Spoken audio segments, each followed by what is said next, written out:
Yuk guys, ketemu lagi dengan kita di sini masih di segmen Sekelebat Info, di mana nanti di sini kalian bisa dapetin info terbaru dan terpanas tentunya guys. Oke, hari ini pukul 7:20 guys, di tanggal 27 Januari 2023. Di sesi pertama ini ya, kita ucapin selamat buat teman-teman semua yang mungkin sedang di perjalanan ya, menuju tempat kerja, menuju rutinitas hariannya. Dan tidak lupa kita ingatkan ya untuk selalu mematuhi protokol kesehatan dimanapun kalian berada guys. Oke, dan kita langsung saja ya untuk update bagaimana global crypto market cap hari ini ya. Kalau kita lihat sesuai yang ada di coin market cap di sini mengalami penurunan ya dalam waktu 24 jam ini di 0,1% guys. Begitu juga dengan Bitcoin ya, dalam waktu 24 jam turun di 1,21% guys. Ethereum juga turun di 1,50%, BNB juga turun ya di 2,00%, XRP turun di 2,6%. Untuk Polygon masih lumayan ya, ada kenaikan di 10% guys. Ini bagus banget. Dan rata-rata kalau kita lihat di sini ya, pergerakan harga dari altcoin mengikuti pergerakan dari Bitcoin dengan rata-rata penurunan di 0 sampai 2% ya kalau kita lihat di sini. Kemudian kalau kita lihat pergerakan harga dari Bitcoin itu sendiri sesuai yang ada di chart di sini ya. Memang kemarin sudah sempat untuk breakout dari area ungu ini guys, tapi tekanan belinya sepertinya masih kurang besar ya. Dan kalau kita lihat ya, volume 2 hari ini sepertinya merah dan ada kemungkinan untuk turun lagi guys, apalagi sudah mendekati menjelang meeting FOMC nanti ya pada tanggal 1 Februari nanti guys. Dan ada kemungkinan ya pada meeting tersebut akan menaikkan lagi ya untuk suku bunganya di 25 basis point guys. Jadi ada kemungkinan untuk penurunan Bitcoin selanjutnya guys. Dan ini bagus ya, kalian bisa manfaatin kesempatan itu untuk bisa DCA lagi atau dollar cost averaging, sehingga nanti kalian bisa mendapatkan harga yang lebih murah ya daripada harga saat ini guys. Karena kalau kalian masuk harga saat ini mungkin sudah bisa dibilang terlalu jenuh ya, dan ini sudah terlalu tinggi. Oke, jadi nanti kalian tunggu dulu untuk koreksi ya sebelum masuk ke Bitcoin. Oke, nanti kita akan coba update lagi dan kita langsung saja menuju ke informasi yang pertama. Kita lansir dari Crypto News guys. Dan di sini diinformasikan bahwa akun Twitter dari Robinhood yang terverifikasi tentunya ya telah diretas ya dan mulai mempromosikan penipuan kripto ya. Dan inilah yang terjadi selanjutnya. Para penyerang meretas akun media sosial platform perdagangan online utama Amerika Serikat yaitu Robinhood untuk mempromosikan token scam. CEO dari Binance, Changpeng Zhao, segera mengatakan bahwa akun yang terkait dengan insiden tersebut telah dikunci. Pada hari Rabu, akun Twitter resmi platform tersebut yaitu Robinhood App memposting pengingat ya kepada 1,1 juta pengikutnya bahwa mereka meluncurkan token RHB di Binance Smart Chain, menawarkan pengguna untuk membeli koin dengan harga $0,0005 ya per tokennya guys. Ini termasuk tautan ke platform PancakeSwap tempat token tersebut didaftarkan. Meskipun Robinhood tidak memposting ya apapun tentang peretasan di akunnya sendiri, Robinhood mengakuinya di bagian komentar di postingan orang lain, mengatakan bahwa Twitter bukan satu-satunya akun yang terpengaruh ya.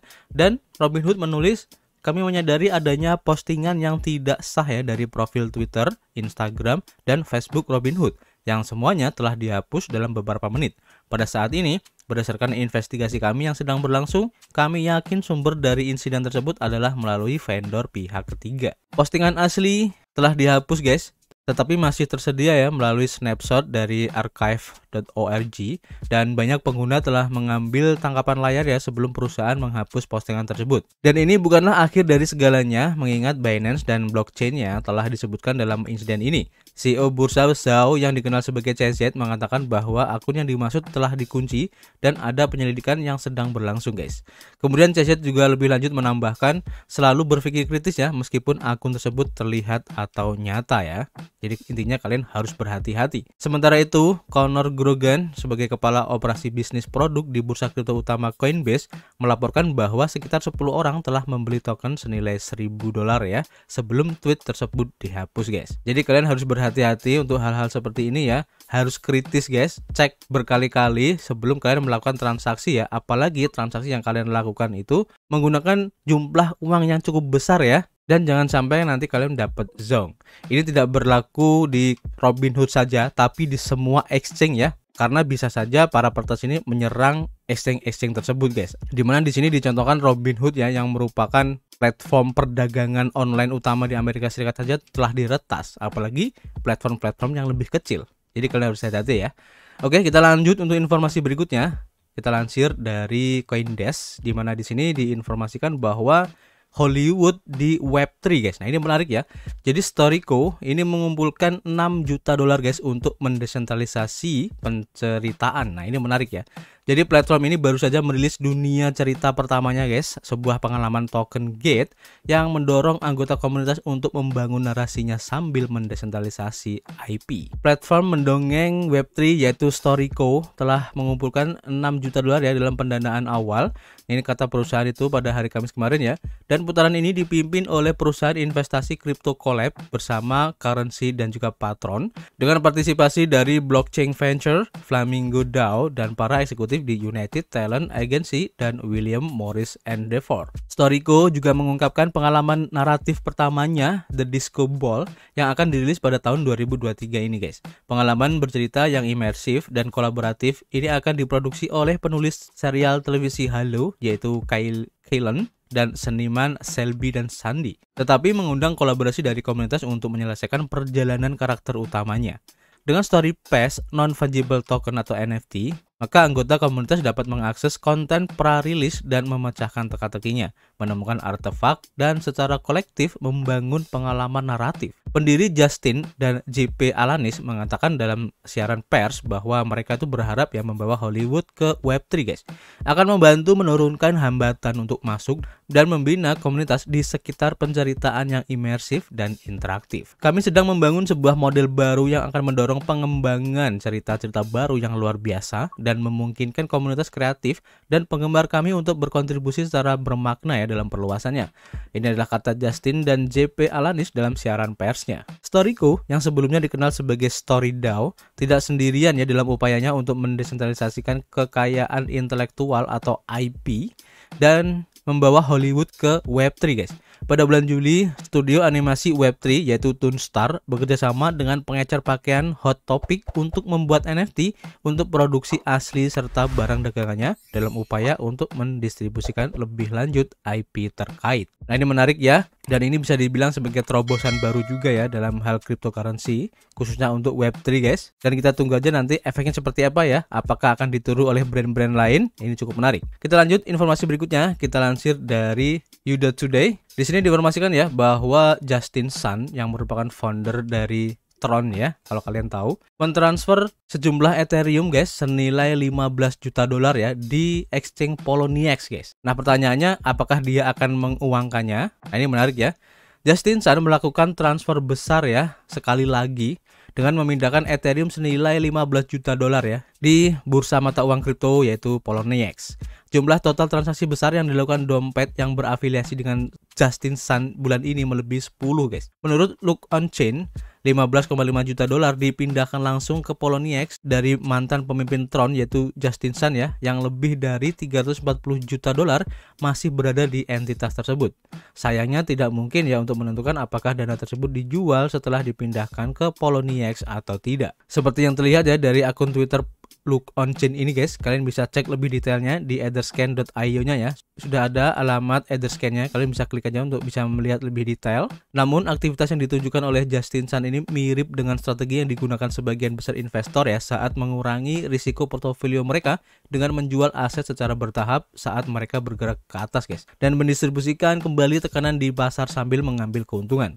Mempertimbangkan likuiditas dan volume keseluruhan di Ethereum, transaksi Justin Sun senilai 15 juta dolar hingga 50 juta dolar seharusnya tidak memiliki efek yang signifikan ya terhadap harga mata uang kripto terbesar kedua ini. Sayangnya, Ethereum bukan satu-satunya aset yang secara aktif ya dipindahkan oleh Justin Sun, dan altcoin yang lebih kecil seperti DYDX juga berada di radar para penyelidik blockchain yang telah melacak aktivitas Justin Sun di pasar ini guys. Secara historis, setiap kali walletnya sendiri atau dompet terkait bertransaksi ya, harga token hampir segera menelusuri kembali guys. Namun dompet utama Justin Sun tidak menyimpan banyak token ERC20 karena nilai total aset tersebut hanya sebesar 15.000 dolar saja. Dan sebagian besar mata uang tersebut bahkan tidak cukup liquid untuk dijual. Namun, tidak ada cara ya untuk mengetahui dengan pasti berapa banyak wallet yang dimiliki oleh Justin Sun ini guys, karena dia jelas mendistribusikan sebagian besar dananya di antara banyak wallet untuk keamanan dan privacy guys. Jadi kalau menurut saya pribadi sebenarnya Justin Sun ini mengantisipasi ya untuk upgrade dari Ethereum selanjutnya yaitu upgrade Shanghai, dimana nanti di upgrade Shanghai itu akan bisa ya mencairkan reward atau hadiah dari staking yang dilakukan para investor pada waktu the merge kemarin guys. Kalau menurut saya itu ya, antisipasi aja karena pasti akan turun harganya, karena ini bisa dibilang sebagai kebiasaan psikologis ya, dimana para investor yang mendapatkan reward ini akan mencairkan atau menguangkan rewardnya. Tapi kita lihat aja nanti seperti apa ya untuk efeknya. Dan kita lanjut aja untuk informasi berikutnya. Kita lansir dari Bitcoinis. Di sini diinformasikan guys, Bitcoin sebagai alat pembayaran yang sah atau legal tender ya. Informasi ini dari Senator Arizona yang mendorong rancangan undang-undang untuk menjadikan kripto sebagai bentuk mata uang legal. Nah, ini keren banget ya. Dalam 1 tahun terakhir ya, harga Bitcoin telah turun sekitar 60% dari harga tertingginya sepanjang masa. Dan hal ini telah mengurangi antusiasme terhadap koin alpha ini guys, tetapi tidak sepenuhnya guys. Masih banyak orang yang percaya pada masa depan mata uang kripto ini. Salah satunya adalah Senator negara bagian Arizona, yaitu Wendy Rogers. Rogers, seorang anggota Partai Republik, telah mengajukan undang-undang yang akan menjadikan Bitcoin sebagai mata uang legal ya di Arizona dan mengizinkan lembaga-lembaga negara untuk menerimanya. Undang-undang yang diajukan pada hari Rabu ini, jika disahkan ya, maka akan menjadikan Arizona sebagai negara bagian pertama guys di Amerika Serikat yang mengakui Bitcoin sebagai bentuk mata uang yang sah. Proposal tersebut disponsori bersama oleh rekan-rekan Rogers dari Partai Republik di Senat negara bagian, yaitu J.D. Mesnard dan juga Jeff Wenninger. Arizona akan mempertimbangkan Bitcoin sebagai mata uang legal dan rancangan undang-undang yang diantisipasi secara luas yang disebut sebagai SB 1341 guys telah memicu pertukaran pendapat yang sengit guys. Belum ditentukan ya kapan diskusi akan diadakan secara resmi, tetapi tanggal akan segera ditetapkan. Rancangan undang-undang tersebut mengizinkan pembayaran hutang, pajak, dan tanggung jawab keuangan lainnya di Arizona dengan Bitcoin. Keren banget ya. Ini berarti bahwa semua transaksi yang saat ini dilakukan dalam dolar Amerika Serikat atau USD ya, ini mungkin dapat dilakukan dalam Bitcoin. Dan orang-orang serta perusahaan akan bebas menggunakan mata uang kripto sesuai keinginan mereka. Menurut penelitian yang dilakukan oleh salah satu lembaga keuangan paling bergengsi di Amerika Serikat yaitu Goldman Sachs, Bitcoin merupakan aset dengan kinerja terbaik di dunia guys. Bitcoin menduduki peringkat teratas menurut penelitian bank tersebut, dengan hampir 27% dalam total pengambilan dan rasio yang disesuaikan dengan risiko sebesar 3,1 dalam penilaian pengembalian dari tahun ke tahun. Sementara itu guys, ini adalah kedua kalinya ya Rogers mengajukan undang-undang di negara bagiannya untuk menjadikan Bitcoin sebagai alat pembayaran yang sah. Pada bulan Januari tahun lalu, senator tersebut juga mengajukan undang-undang yang sama ya, yang ditolak oleh legislator lain pada pembacaan kedua. Persetujuan rancangan undang-undang kripto ini belum pasti, mengingat konstitusi Amerika Serikat melarang setiap negara bagian untuk membuat mata uang legal mereka sendiri. Tapi menariknya di sini ya, undang-undang yang diusulkan oleh Roger ini ya menyebutkan potensi Bitcoin untuk beroperasi secara independen dari intervensi bank sentral guys. Arizona bukanlah satu-satunya negara bagian yang berjuang dengan undang-undang mata uang kripto. Minggu lalu, legislator di Mississippi dan juga Missouri berusaha untuk memberlakukan undang-undang yang melindungi hak-hak warga negara untuk menambang Bitcoin, sebuah industri padat energi yang dilarang di New York pada tahun 2022. Menurut mitra dari firma hukum Anderson Kiel, yaitu Preston Bryan, mengatakan klausul CoinEx dalam konstitusi Amerika Serikat berarti bahwa kekuasaan untuk menentukan apa yang mereka dan bukan alat pembayaran yang sah di Amerika Serikat merupakan wewenang eksklusif Kongres. Brian juga mencatat bahwa jika rencana senator Arizona itu menjadi undang-undang, itu akan menjadi terutama untuk simbolisnya guys. Saat ini Amerika Serikat memimpin dunia dalam volume perdagangan Bitcoin ya, dengan lebih dari 1,5 miliar dolar.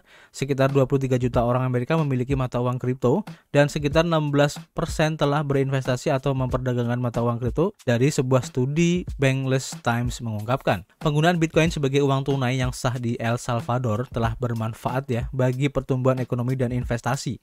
Seiring dengan meningkatnya penerimaan Bitcoin, kemungkinan bahwa langkah-langkah seperti yang ditawarkan oleh Senator Rogers akan diloloskan oleh Kongres akan meningkat. Pada saat artikel ini dibuat, Bitcoin diperdagangkan pada harga 22.984 dolar ya, naik 10,8%. Dalam 7 hari terakhir diambil data dari CoinGecko menunjukkan guys. Nah, ini menarik ya. Dan jika saja nanti untuk rancangan undang-undang ini disahkan ya di Arizona khususnya, maka bisa saja hal ini akan ditiru oleh negara-negara bagian lainnya di Amerika Serikat ini guys. Meskipun perjuangan ini berat kalau menurut saya ya, karena dari pihak otoritas Amerika Serikat sendiri pun melarang ya negara-negara bagian ini untuk menggunakan Bitcoin sebagai legal tendernya, dan tentu saja mungkin akan berakibat buruk terhadap USD itu sendiri ya, yang merupakan mata uang dari Amerika Serikat. Jadi agak berat untuk bisa mewujudkan impian dari undang-undang ini, tapi tidak menutup kemungkinan ya, jika nanti cryptocurrency khususnya untuk Bitcoin ini bisa berkembang pesat ya, bisa saja akan disahkan ya. Apalagi kalau nanti Bitcoin ini dianggap sebagai salah satu aset yang bisa dibilang tuh stabil, tidak terlalu volatile. Apalagi banyak dukungan-dukungan khususnya dari bank-bank kripto juga ya, seperti dari Goldman Sachs ini akan memberikan masukan pula. Maka ini akan sangat bagus banget guys untuk perkembangan ataupun adopsi dari cryptocurrency khususnya untuk Bitcoin ini. Jadi menurut kalian bagaimana? Apakah kalian setuju dengan rancangan undang-undang Bitcoin sebagai legal tender? Kalian bisa tulis ya di kolom komentar, nanti kita bisa ngobrol banyak di dalamnya. Dan kita akan ketemu lagi ya di informasi berikutnya. Peace.